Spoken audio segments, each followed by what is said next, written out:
Questão 4 da UFSCar, adaptada. O quadro a seguir apresenta uma estimativa do número de pares de bases em milhões do DNA de diferentes espécies. Por exemplo, no caso da mosca das frutas, ela tem 180 milhões de pares de bases. Pares, hein? Então, se você quiser colocar quantas bases nitrogenadas, você multiplica por 2, né? Que são os pares. A jiboia tem 2.100 milhões, né? Então seria 2 bilhões e 100 milhões de pares. O ser humano tem 3 bilhões e 100 milhões. Aí olha aí o que o projeto Genoma nos mostrou, né? O projeto Genoma Humano. Antes o homem acreditava que quanto mais complexo a forma de vida, mais complexo o seu material genético. E olha aí, ó, um gafanhoto tem muito mais pares de base do que nós. Quase não, 3 vezes mais pares de base do que a gente.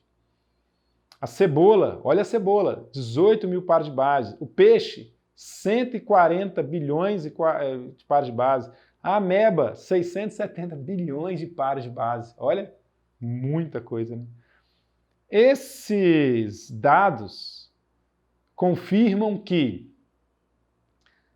há uma correlação direta entre o número de pares de base e a complexidade estrutural e funcional dos organismos. Era o que se acreditava antes do projeto Genoma. Antes. Aí agora a gente sabe que não tem nada a ver. Tanto é que uma ameba não é mais complexa do que um ser humano de jeito nenhum, né? Só que a ameba tem muito mais pares de base. Letra B. Há uma correlação direta entre o número de pares de base e o número de genes no organismo? Também não. Não significa que se você tem um DNA muito grande que você vai ter mais genes. Não quer dizer a mesma coisa. Letra C.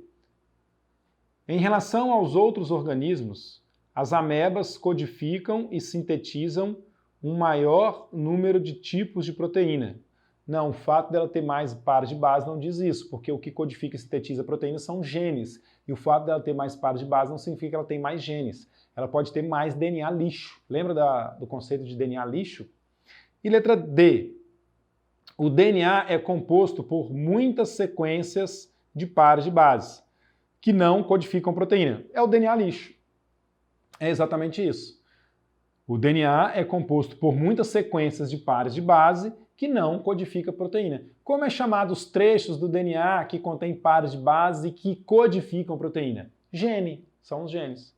E letra E, o gafanhoto tem cerca de 3 vezes mais genes do que o homem. Não, tem 3 vezes mais pares de base, mas não genes. Ok? Entende a diferença, né? É importante ter essa diferença. A resposta, letra D de dado. Muito bem. Na sequência, questão 5.